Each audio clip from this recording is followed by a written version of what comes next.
আমরা জাতীয় রাজনীতির কথা বলছিলেন হাফসা, যে ছাত্র সংসদগুলো হলে এবং সেখান থেকে একটা নেতৃত্ব বেরিয়ে আসবে যেটি জাতিকে নেতৃত্ব দিতে হবে এবং আগামী দিনের যে নতুন রাজনীতি, নতুন বাংলাদেশের কথা বলা হচ্ছে, সেখানে একটি বড় গুরুত্বপূর্ণ ভূমিকা তারা রাখতে পারে।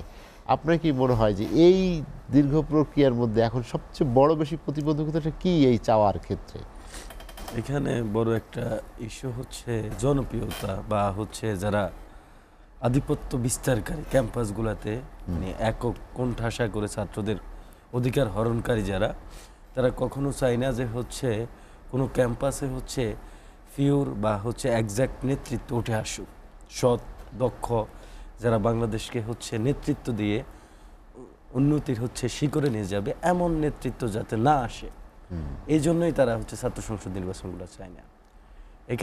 এখানে মূলত তাদের জন্য দুঃখিত, তাদের জন্য তাদের আধিপত্য ওইভাবে এখনো বিস্তার হয়ে ওঠে নাই ক্যাম্পাসগুলোতে। যদি উঠতো তারাও চাইতো যে ছাত্র সংসদ নির্বাচন হোক, কারণ এখন আপনি দেখবেন প্রত্যেকটা ক্যাম্পাসে দেখবেন যে কেউ কারো কাছে হচ্ছে দায়বদ্ধ না বা হচ্ছে কেউ কারো হচ্ছে ডমিনেট করতে পারে না, স্বাধীনভাবে হচ্ছে মুক্ত মনা যে চর্চা এখন ক্যাম্পাসে হচ্ছে। কেউ ক্যাম্পাসের এইখানে গান বাজাচ্ছে, কেউ এখানে ওয়াজ মাহফিল করতেছে।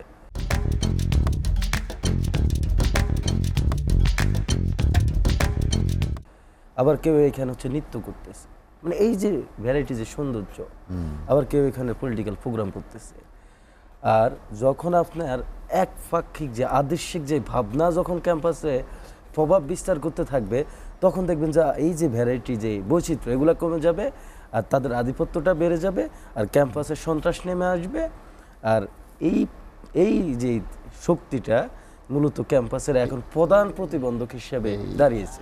আধিপত্যবাদী শক্তি কারা যারা ছাত্রদের সামনে এখন এসে দাঁড়িয়েছে? এটা যারা যখন ছাত্র সংসদ নির্বাচনের কথা ওঠে, বাংলাদেশে একদম মফস্বলের কলেজ থেকে শুরু করে আপনার ঢাকা বিশ্ববিদ্যালয়ে দেখবেন যে একটা পক্ষ আছে ছাত্র সংসদ নির্বাচন আমরা এখন চাই না, একটা পক্ষ আছে বা হচ্ছে দেখবেন কিছু শিক্ষক আছে যে নিরাপত্তা নাই ক্যাম্পাসে, নিরাপত্তা সংকট চলে, এই জন্য ছাত্র সংসদ নির্বাচন চাই না। কিন্তু ছাত্র সংসদ নির্বাচন হওয়ার পরে যে ক্যাম্পাসে সঠিকভাবে নিরাপত্তা চলে আসবে, এই চিন্তাটুকু হচ্ছে কি দুঃখিত ওনাদের হচ্ছে এখন মাথায় ক্যারি করে না। জাতীয় নির্বাচনকে প্রাধান্য দেওয়াই কি এই মূল লক্ষ্য, যে জাতীয় নির্বাচনকে কেন্দ্র করে? আচ্ছা, জাতীয় যে কেন তাড়াতাড়ি নির্বাচনটা হওয়া উচিত বলে মনে করেন? যদি আপনি মানে এইভাবে যদি একটু ভাবেন যে যদি ছাত্র সংসদ নির্বাচনগুলো আমরা যদি ট্রায়াল দিতে পারি, তাহলে যদি ছাত্র সংসদ নির্বাচনগুলো পিওর হয়ে যদি ক্যাম্পাসের পরিবেশ যদি সঠিকভাবে নিয়ন্ত্রিত হয়, তাহলে আপনি ভাববেন যে বাংলাদেশে হচ্ছে কি জাতীয় নির্বাচনের জন্য পারফেক্ট। আর আপনি যদি যেখানে আপনার হচ্ছে ছাত্র সংসদ নির্বাচন নিয়ে আপনি সংখ্যাবোধ করেন, তাহলে আপনি আবার কিভাবে চান যে হচ্ছে কি আপনার জাতীয় নির্বাচন এখন দরকার। অতএব আমরা চাই এই যে ছাত্র সংসদ যে নির্বাচন, এটা হচ্ছে জাতীয় নির্বাচনের আগে হোক, তাহলে আমরা আমাদের যে ভোটাধিকার, আমাদের ক্যাম্পাস কেন্দ্রিক ভোটাধিকার দিয়ে আমরা আগে আমাদের স্যাটিসফ্যাকশনের জায়গাটা আমরা তৈরি করব, তারপরে হচ্ছে আমরা জাতীয় পর্যায়ে আমাদের ভোটাধিকার আমরা প্রয়োগ করব। জুলাই আগস্টের আকাঙ্ক্ষা, যেটি জন আকাঙ্ক্ষা বা ছাত্ররা যে উদ্দেশ্য নিয়ে আন্দোলন করেছে সফল হয়েছে, সেখানে আসলে ভোট আগে হবে না সংস্কার আগে হবে নাকি বিচার আগে হবে? আচ্ছা, জুলাই আগস্টের বড় একটা আকাঙ্ক্ষা, মানে আকাঙ্ক্ষার জায়গাটা হচ্ছে মুক্তি। আমরা মুক্তি পেয়েছি, ফ্যাসিস্ট সরকারের কাছ থেকে যে মুক্তি পেয়েছি, সেটার হচ্ছে রেশ এখনো আমার মধ্যে আছে, সবার মধ্যে আছে।